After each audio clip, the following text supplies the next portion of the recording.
Hello everybody, my name is King Jackal. I got a quick video for you guys today. I got two gameplays of the T20. Now, this is a medium tank where it's kind of, I didn't really like it at the beginning. I still have yet to find and kind of enjoy it completely, but there's a spot in my heart for this tank. This tank, it's a very fast, quick, little low-profile American tank and it can get around the battlefield pretty well. It's got amazing traverse, and the turret traverse is really good.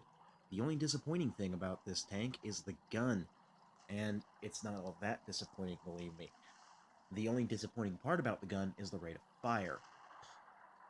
Now, the 90mm gun on this thing is amazing when you're taking shots from mid to long range, where you're not getting in close range knife fights. When you're getting in close range knife fights, you can go one of two ways with this tank. You can completely get your butt kicked, or you can just keep the battle moving and hope to God that they don't shoot you. And if they do, you're very likely to come out on very low health, or you're likely to explode.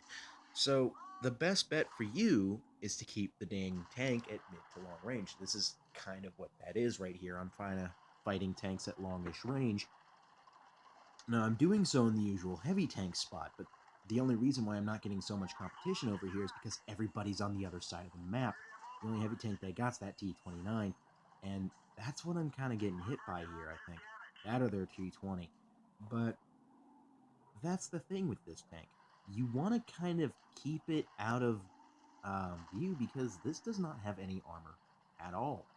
So it does have some positives. It's got amazing speed, it's low profile, and it's got about negative 10 degrees gun depression. Not about, actually, it does have negative 10 degrees of gun depression, and negative 10 degrees is really good when it comes to gun depression, especially in the high tiers. Now, it's nothing like the Shermans before it, where you get upwards of negative 11, negative 12 degrees, or even up to negative 13 or 14 degrees. I can't remember what the Easy 8 is compared to the Sherman Jumbo, but they have some massive gun depression. So the idea was basically to just peek over hills and get into knife fights with those, because the 75s on the Shermans were very quick firing, very up close and personal knife fighting tanks. This is not a tank for that. So people generally tend to not like the T20 because you're getting out of the mentality of knife fighter to somebody who's got to be more deliberate with their shots. And there's a Sherman right there. I put a nice shot into him. Now, the alpha's about 200 plus. I have to take a look at the stats again to kind of get the exact alpha, but I know it's around 200 to 250 alpha damage with 160 millimeters of penetration on its standard rounds, which are AP. APCR get over 200, and that's what's really good about this gun. I mean, you can hit a lot of things. As a matter of fact, you can do somewhat well in a tier 8 game in this tank, so long as you're well hidden and you're like taking pot shots like I'm doing here, basically looking for shots and opportunity shots as you get them, like what's going to come up with this Comet here. See, I get a nice juicy side shot right there. um that was actually pretty good. So he gets taken out of the game. I'm coming around to see if I can help with getting out that T29, because that's the major problem. The Cromwell B gets pretty much fucking deleted before I can get over there. Same thing with the Sherman. I do want to put a couple shots into that Cromwell, but I can't have anything. So the T29 disappears off radar. I put a shot where I last saw him. He comes back on radar. I don't know if I even hit him. Nothing registered.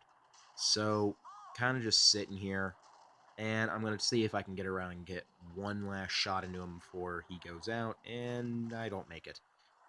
That's that game right there. And let's see what happened. So that was obviously a victory right there. Most of the team pretty well done, about 4 minutes. It was a 7-1 game. It was a very good game. I did 729 damage in that game, and I got a Confederate.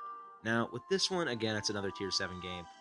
And these are the only two games that I think they're actually semi-decent to okay to show, because a lot of the other games I've been recording, it's nothing but chaff at the moment. So this one I actually do get at least a kill, but it's showing you why you don't want to get into knife fighting range with this tank. As the other team has a T-62 Dragon, that's a little feisty. I definitely do put it out of its misery. I definitely do try and keep it at arm's length for a while, but it closes the distance. You'll see what happens.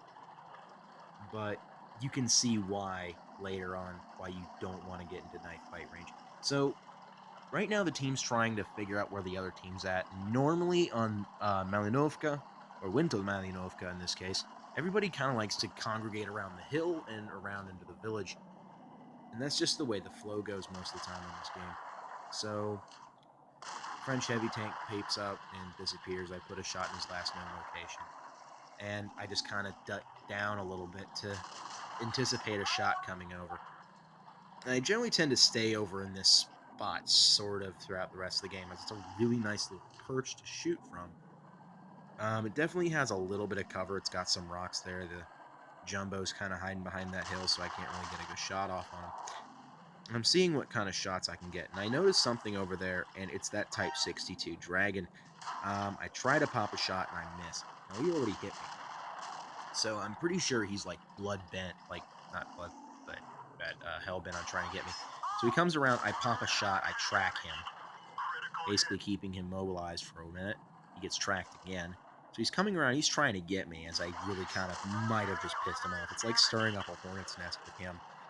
But this is why you don't want to get into knife fighting range. This is a very good thing, because he's got a lot more mobility than me. That's alright, as I can somewhat keep up with him, as you can see. I kind of hit him a little bit as he tried to come in from one side, and I basically stopped him. But I'm trying my best to kind of keep him at arm's length without him getting too close. And he's putting like a couple of shots at me. This is why you don't want to get into knife fights, because tanks that can get into knife fights, being light tanks and some medium tanks, they have the rate of fire. Now, I do ram kill them, which is kind of funny, but I only have 301 health out of 1150. And this tank has no armor to begin with, so this is not a brawling tank. This is a sniping and flanking tank. That's one thing this tank is very good at. I do apologize for the lag in a couple of minutes. Not in a couple minutes, but like in a couple seconds. This E-25 pops over. I don't think I ever hit him. I try again. I wait for the reload. He comes over. And this is when the game starts to glitch a little bit. See? That's when it starts to freeze, and it's still kind of trying to catch up. But either way, that's a very good representation of why a T-20 should never get into a knife fight. Thank you guys so very much for watching.